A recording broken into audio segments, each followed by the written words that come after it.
A Bíblia não caiu do céu, encadernada em couro preto com letras douradas. A Bíblia foi votada, foi decidida por um comitê de homens suados, gritando e discutindo num palácio de verão, sob o olhar vigilante de um imperador pagão que estava mais preocupado com a guerra civil do que com a verdade teológica. A imagem que você tem da cristandade primitiva, essa ideia romântica de uma fé unida e pura que desceu intacta dos apóstolos, é uma fantasia fabricada. A realidade histórica é que, no ano 325, a divindade de Jesus não era um fato estabelecido, era uma proposta submetida a debate parlamentar. Houve um momento, durante aqueles meses calorentos na cidade de Niceia, na atual Turquia, onde o cristianismo poderia ter tomado um caminho completamente diferente. Se a votação tivesse sido ao contrário, hoje você não rezaria a Jesus como Deus. Recordá-lo-ia talvez como um profeta exaltado ou um anjo menor. A fé que você conhece não é o resultado de uma revelação divina contínua, mas o produto de uma negociação política impiedosa, onde ganharam os que tinham o favor do exército romano. Imagine a cena. Não estamos numa igreja silenciosa, estamos no grande salão do Palácio Imperial. Há 318 bispos presentes, muitos deles mutilados, com órbitas oculares vazias ou mãos queimadas, sobreviventes das grandes perseguições romanas que tinham terminado há pouco. São homens duros, fanáticos, que sangraram pelas suas crenças. E agora, de repente, estão sentados em cadeiras douradas, com comida grátis e vinho, convidados pelo mesmo império que antes os matava. O ambiente é elétrico, tenso e perigoso. Não estão lá para se abraçar, estão lá para brigar. A igreja estava fraturada em 1000 pedaços. Em Alexandria pregava-se uma coisa, em Antioquia outra, em Roma outra diferente. Os sacerdotes brigavam nas ruas, os padeiros discutiam teologia com os clientes enquanto amassavam o pão.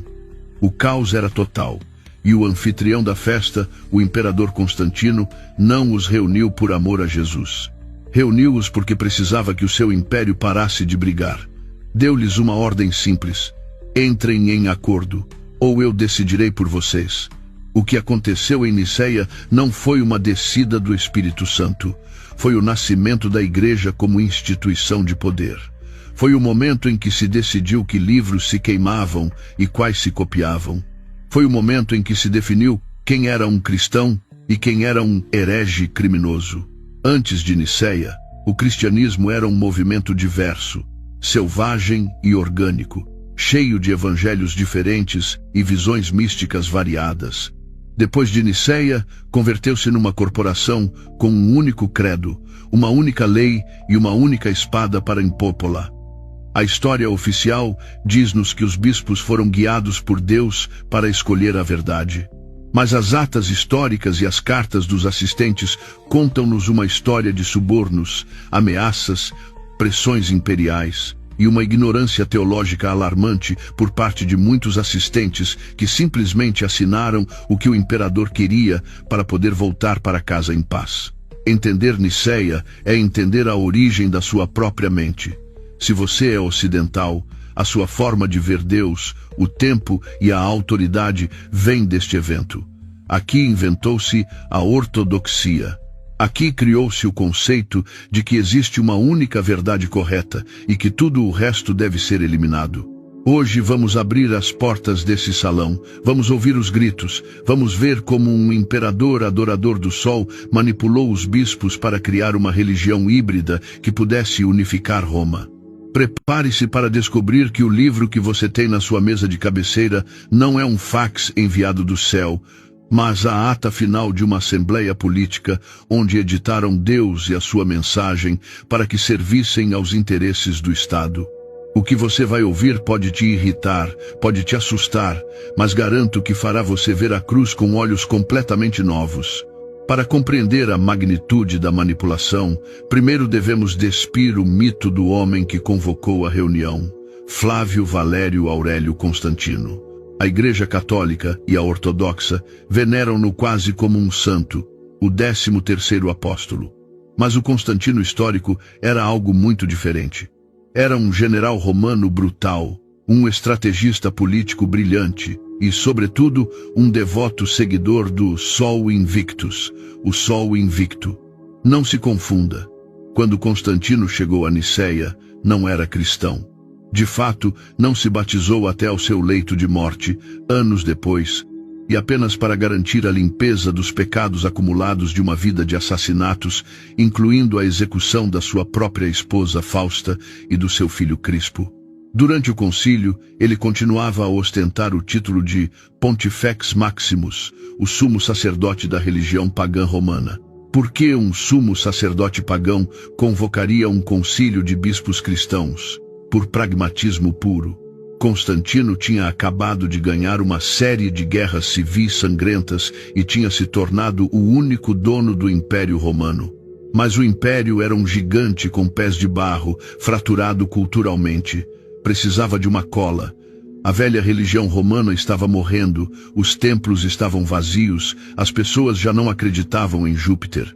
Mas o cristianismo estava em ascensão.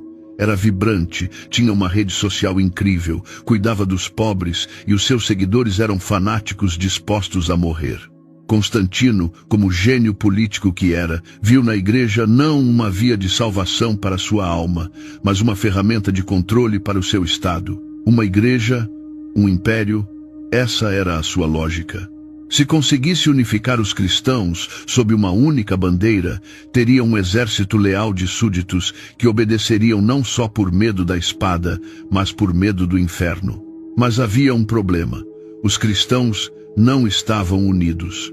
Odiavam-se entre eles. As disputas teológicas estavam causando distúrbios nas províncias mais ricas, como o Egito.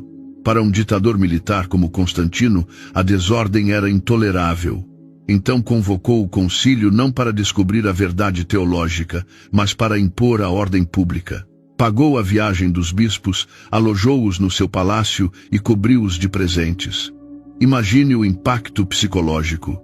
Homens que anos antes eram perseguidos e viviam em catacumbas, agora comiam na mesa do homem mais poderoso do mundo. Constantino comprou-os com legitimidade. Em troca de proteção imperial e edifícios bonitos, a igreja entregou a sua independência. Quando Constantino entrou na sala do concílio, não vestia humildemente. As crônicas dizem que entrou coberto de ouro e pedras preciosas, com um manto de púrpura real, brilhando tanto que os bispos tiveram que baixar o olhar. Queria deixar claro quem mandava. Ele não sabia nada de teologia complexa. Não lhe importava se o filho era da mesma substância ou de substância similar ao pai. Essas distinções pareciam-lhe bobagens de intelectuais gregos. O que ele queria era uma assinatura no final do documento. Queria um credo universal que pudesse usar como lei. Durante as sessões, Constantino interveio ativamente. Se via que a discussão se alongava, sugeria soluções ou as impunha. Os bispos, deslumbrados pelo poder e temerosos de perder o favor imperial, cederam. É fundamental entender que Niceia foi um evento de Estado. A religião cristã foi nacionalizada. O Deus dos pobres, dos marginalizados e dos pacifistas foi cooptado pela maquinaria de guerra romana. Constantino não se converteu ao cristianismo. O cristianismo converteu-se ao constantinismo. Fundiram-se os símbolos. O Cristo humilde começou a representar-se como um imperador num trono, com um halo solar, o símbolo do Sol Invictus, atrás da cabeça. A estrutura hierárquica do império copiou-se na igreja. O imperador em cima, os bispos como governadores, os sacerdotes como magistrados. Niceia não foi o triunfo da fé. Foi a rendição da fé perante o poder político. E o homem que presidiu a essa rendição foi um pagão brilhante que soube ver que a melhor maneira de controlar um povo não é com correntes, mas com dogmas. Agora entremos na briga. E digo, briga literalmente. O conflito central de Niceia era entre dois homens de Alexandria, o bispo Alexandre e um presbítero carismático chamado Ário. Ário era, para os padrões modernos, um rockstar. Era alto, ascético, intelectual e um comunicador brilhante. Percebeu que os sermões chatos não chegavam às pessoas. Então começou a compor canções cativantes com as suas ideias teológicas. Os estivadores no porto, as mulheres no mercado e os viajantes nas tabernas cantavam os refrões de Ário. E o que diziam essas canções? Diziam algo que hoje soa herético, mas que naquele momento era a crença de metade da cristandade. Houve um tempo em que o Filho não existia. A tese de Ário era lógica. Se Jesus é o Filho de Deus, então teve que ter sido gerado. Se foi gerado, teve um princípio. E se teve um princípio, não é eterno como o Pai. Portanto, Jesus é a primeira e maior criação de Deus, mas não é o Deus Supremo. É um ser divino, sim, mas subordinado. É um Deus, mas não o Deus. Esta ideia ressoava com a lógica grega e com muitos textos bíblicos onde Jesus diz: o Pai é maior do que eu. Mas para o bispo Alexandre e o seu jovem protegido Atanásio, isto era blasfêmia pura. Se Jesus não é plenamente Deus, argumentavam, então a sua morte na cruz não tem valor infinito e não pode salvar a humanidade. Para eles, Jesus tinha que ser coeterno e coigual ao Pai. A tensão na sala era irrespirável. Quando Ário se levantou para explicar a sua posição, os bispos do bando oposto taparam os ouvidos gritando blasfêmia para não ouvir. Alguns rasgaram as vestes em sinal de luto teatral. A discussão tornou-se tão violenta que, segundo uma tradição histórica persistente e deliciosa, Nicolau de Bari, sim, o homem que inspirou o Papai Noel, levantou-se do seu assento, cruzou a sala vermelho de raiva e deu um soco na cara de Ário no meio do concílio. Imagine essa imagem. O Papai Noel agredindo um herege na frente do imperador romano. Constantino, escandalizado pela falta de decoro, tirou de Nicolau as suas insígnias de bispo e prendeu-o, embora depois tenha sido readmitido. Isto dá-lhe uma ideia do nível de espiritualidade do evento. Não era um debate acadêmico. Era uma guerra de gangues com túnicas. Os seguidores de Ário, os arianos, pensavam que iam ganhar. Tinham lógica, tinham versículos e tinham popularidade. Mas subestimaram a manobra política dos seus oponentes. Alexandre e Atanásio sabiam que não podiam ganhar apenas com argumentos, então jogaram a carta do medo e da exclusão. Pintaram Ário não como um cristão com uma opinião diferente, mas como um destruidor da fé. Usaram termos filosóficos complexos para encurralá-lo. Foi um linchamento intelectual. Constantino, vendo que a maioria, embora fosse por pressão, se inclinava para a posição de que Jesus era Deus, decidiu que essa seria a verdade oficial. Não porque os argumentos o convencessem, mas porque a facção anti-Ário era mais forte e organizada politicamente. O drama de Ário em Niceia é o drama da liberdade de consciência sendo esmagada pela maquinaria institucional. Ário representava um cristianismo mais racional, mais escalonado, mais compreensível. Os seus oponentes representavam o mistério, o paradoxo e o dogma absoluto. No final, Ário não só perdeu a votação, foi excomungado, exilado e os seus livros foram queimados. Mas o fascinante é que, embora tenha perdido em Niceia, a sua visão sobreviveu séculos, convertendo tribos inteiras como os godos e os vândalos ao cristianismo ariano. A heresia não morreu com um voto, mas naquele salão, sob os gritos dos bispos e o olhar de ferro de Constantino, estabeleceu-se o precedente de que a verdade se decide por maioria de votos e que o perdedor não só está errado, mas é um inimigo de Deus que merece ser agredido, silenciado e apagado. Uma das ideias mais errôneas sobre Niceia, popularizada por romances como O Código da Vinci, é que ali se escolheram os 4 evangelhos e se proibiram os outros. Embora historicamente o cânone bíblico tenha demorado mais tempo para se fechar oficialmente com concílios posteriores, como o de Cartago, Niceia assentou as bases ideológicas para a grande poda. No ano 325, circulavam dezenas de evangelhos pelo Mediterrâneo.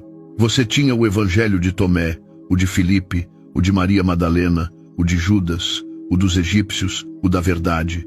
Cada comunidade cristã tinha os seus favoritos. Alguns retratavam um Jesus muito humano, outros um Jesus puramente espiritual que nem sequer tinha corpo físico. Era um buffet livre de espiritualidade. Mas para Constantino e os bispos ortodoxos, esta diversidade era um câncer. Não se pode governar um império com 50 versões diferentes da verdade.